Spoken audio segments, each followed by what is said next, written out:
प्रभु यीशु मसीह के नाम में आपको अनुग्रह, शांति और आशीष मिले।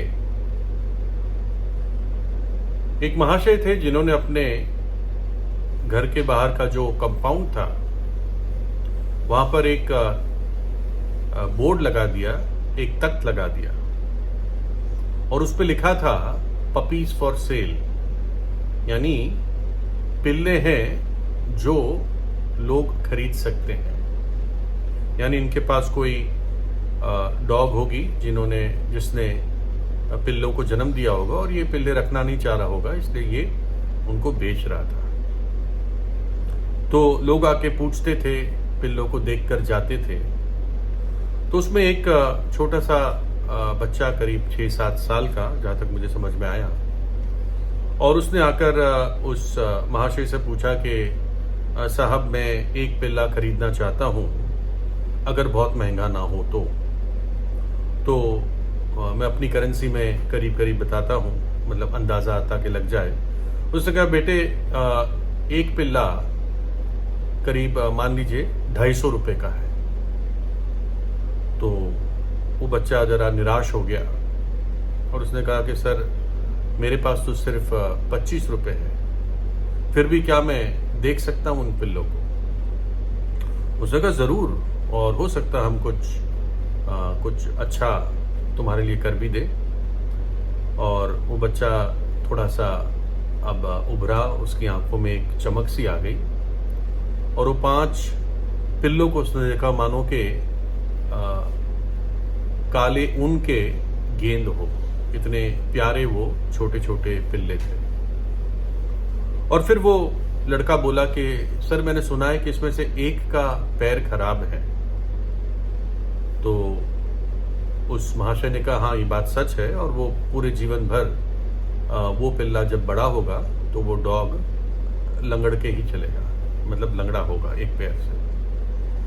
तो एकदम बच्चा बोला कि सर मुझे वही वाला पिल्ला चाहिए, क्या मैं धीरे धीरे आपको पैसे दे सकता हूँ ताकि बाद में पूरे हो जाए? तो उस महाशय ने कहा कि अरे लेकिन ये तो हमेशा ये डॉग लंगड़ा रहेगा जीवन भर। तो मुस्कुराते हुए और बड़ी हिम्मत के साथ उस लड़के ने अपने एक पैर की पतलून को ऊपर किया और दिखाया कि वो भी एक ब्रेस पहनता है, उसको भी पैर में तकलीफ है और वो भी लंगड़ के चलता है। और बोला कि मैं भी सर ठीक चल नहीं पाता।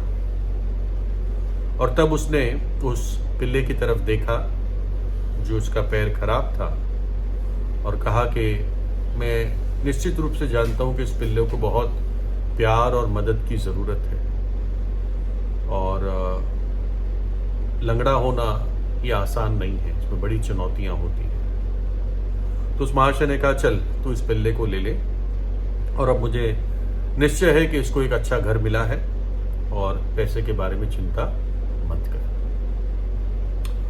तो एक सवाल आता है कि इस बच्चे के दिल में उस पिल्ले के प्रति इतनी सहानुभूति क्यों थी? जब कोई विकलांग होता है, उसके शरीर में कोई ऐसी एबनॉर्मलिटी होती है, कोई बहुत बीमार होता है, तो आपके मन में सहानुभूति क्यों आती है उस व्यक्ति के प्रति? आपने देखा होगा कि कुछ YouTube एड्स आते हैं जिसमें बहुत बीमार बच्चों को अस्पताल में दिखाते हैं। कुछ के शरीर में बहुत छोटे छोटे बच्चे, कई सारी ट्यूब्स लगी हुई होती है, बच्चा रो रहा है। उसके बाद माँ आती है, माँ भी बहुत रोती है और कुछ पैसे की मदद मांगती है ना। ये सारे केसेस जो है वो सच है। मैं ये नहीं कह रहा हूँ कि ये केस झूठे हैं या गलत है, नहीं, ये सच ही होंगे। लेकिन मुझे कई बार ताज्जुब होता है कि हर समय हर एड में ज़्यादातर 90%, 85% वो माओं को रोते हुए दिखाते हैं। तो क्या कारण है ये? ज़रूर वो माएँ दुखी है, लेकिन जब उनको व्यक्ति जो YouTube देख रहा है वो रोते हुए देखता है तो उसके मन में सहानुभूति आ जाती है और वो सोचते हैं चलो कुछ ना कुछ तो 100 रुपये तो भेज ही देते हैं, UPI से भेज देते हैं, है ना। तो ये इसलिए भी करते हैं कई बार भिखारी आ जाते हैं, जब आपकी गाड़ी सिग्नल पे खड़ी होती है रोने लगते हैं। माएँ छोटे बच्चों को लेकर आ जाती है गाड़ी के पास, रोने लगती हैं। आपके अंदर एक सहानुभूति की भावना जगाने की कोशिश करती है। तो इससे एक बात तो पता चलती है कि मनुष्य के अंदर सहानुभूति है। एक दया का गुण हर मनुष्य में है। कितना भी बुरा आदमी हो, उसके अंदर कहीं न कहीं दया और थोड़ी बहुत अच्छाई होती है ना। मैं ये नहीं कह रहा हूं कोई भी मनुष्य पूरी तौर से साफ और पवित्र है, वो तो सिर्फ प्रभु यीशु ही था। लेकिन आम जैसे हम जैसे लोग जन्मे हैं, उनमें कुछ न कुछ कहीं ना कहीं थोड़ा अंश दया, सहानुभूति, करुणा ये होती है। जैसे मान लीजिए गुस्सा एक बुरी भावना है, बुरे विचार एक बुरी भावना है, ईर्ष्या एक बुरी भावना है। वैसे करुणा और दया ये एक अच्छी भावना है।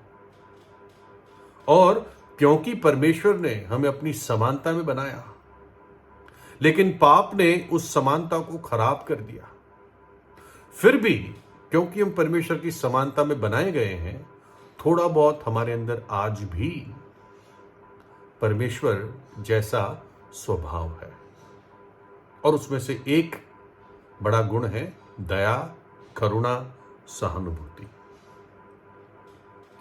भजन 103 11 से 13 में लिखा है, जैसे आकाश पृथ्वी के ऊपर ऊंचा है, वैसे ही उसकी करुणा उसके डरवैयों के ऊपर प्रबल है। उद्याचल अस्ताचल से जितना दूर है, उसने हमारे अपराधों को हमसे उतनी ही दूर कर दिया है। जैसे पिता अपने बालकों पर दया करता है, वैसे ही परमेश्वर अपने डरवैयों पर दया करता है। परमेश्वर दया करने वाला परमेश्वर है। बाइबल कहती है वो दया में धनी है, रिच इन मर्सी। मरकुस 6 में 34, उसने निकलकर बड़ी भीड़ देखी और उन पर तरस खाया, क्योंकि वे उन भेड़ों के समान थे जिनका कोई रखवाला ना था, और वो उन्हें बहुत सी बातें सिखाने लगा। बहुत सारी भीड़ को देखकर प्रभु यीशु के मन में तरस आ गया कि कहां जाएंगे ये लोग, कौन इनको सच सिखाएगा।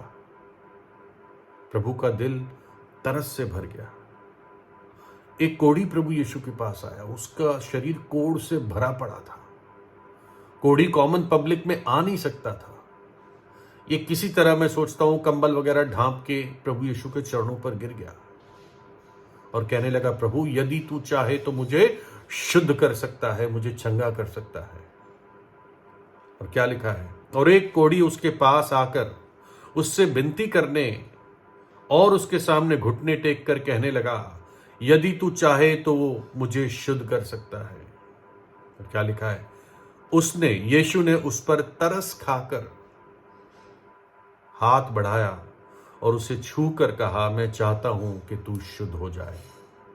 कोई कोढ़ी को पास भी नहीं आने देता था, 50 फुट भी। प्रभु यीशु ने उसे स्पर्श किया, मैं चाहता हूं कि तू शुद्ध हो जाए। और उसी क्षण उसका कोढ़ शुद्ध हो गया। प्रभु ने उसकी हालत देखकर प्रभु तरस से भर गया। एक राजा था, उसका एक सेवक था जिसने राजा के खजाने से बहुत कर्जा लिया था और पकड़ा गया, है ना। एक दिन आया कि उसका कर्जा राजा के सामने लाया गया और राजा ने कहा, इसका सब सामान बेच दो, पत्नी बच्चे सब गुलामों में बेच दो और रिकवरी करो इससे। मत्ती 18:26। इस पर उस दास ने गिरकर उसे प्रणाम किया और कहा, हे स्वामी धीरज धर, मैं सब कुछ भर दूंगा। तब उस दास के स्वामी ने तरस खाकर उसे छोड़ दिया और उसका उधार क्षमा कर दिया। वो राजा, वो स्वामी उस दास को देखकर, उसके गिड़गिड़ाने को देखकर तरस से भर गया। लिखा है भजन 145:8 में, यहोवा परमेश्वर अनुग्रहकारी और दयालु, विलंब से क्रोध करने वाला और करुणामय है। दयालु है, करुणामय है।